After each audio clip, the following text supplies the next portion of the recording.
દસાડા તાલુકાના મજેઠી ગામના મનીષાબેન 12 વર્ષ પછી ધોરણ 10 ઉત્સાહ અને મનોબળ સાથે ડિવોશન સ્કૂલમાં પરીક્ષા આપી રહ્યા છે. Story report by Minhaz Malik.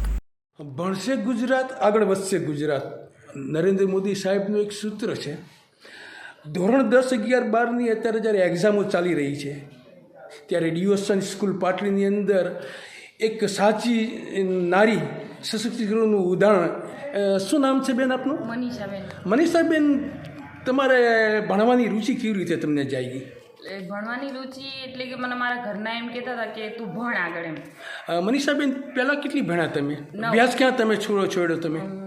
Surendranagar જિલ્લામાં. સુરેન્દ્રનગર જિલ્લામાં તમે 9 ધોરણ ભણીને તમે અભ્યાસ છોડી દીધો. તમારા લગ્ન થયા કેટલા વર્ષ થયા? એ 9 વર્ષ થયા.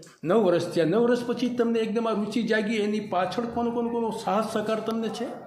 મારા હસબન્ડ છે, મારા સાસુ સસરા, મારા મોટા ભાઈ છે, મારી બેબી. અચ્છા, તમારી બેબી કેટલા વર્ષની બેબી છે? 8 વર્ષની. 8 વર્ષની બેબી છે. મનીષાબેન, માની લો કે કદાચ તમે આજે આ એસએસસીની પરીક્ષાથી પાસ થઈ અને ભણીને આગળ શું કરશો? ભણીને આગળ મારી દીકરી માટે ભણું છું. વાહ ભાઈ. ટૂંકમાં એને તકલીફ ના પડે એમ. હું ભણેલી હોય તો એને ક્યાંક એને પ્રોત્સાહન એને સમજાવી શકું, એને કંઈક ભણાવી શકું એટલા માટે. પાટલી ખાતે ડિવોશન સ્કૂલની અંદર આજે રિપોર્ટર તરીકે 50 વિદ્યાર્થીઓ જ્યારે એક્ઝામ આપી રહ્યા છે ત્યારે મનીષાબેન પોતે એક લગ્ન ઘર ગ્રંથથી સંભાળે છે, સાથે સાથે એક દીકરીની જવાબદારી, સાસુ સસરાની જવાબદારી અને ઘરની જવાબદારી સાથે આજે ધોરણ 10ની એક એક્ઝામ આપી રહ્યા છે. ત્યારે ખરેખર એ મહિલા માટે એક માં motor driving, safe and sure driving.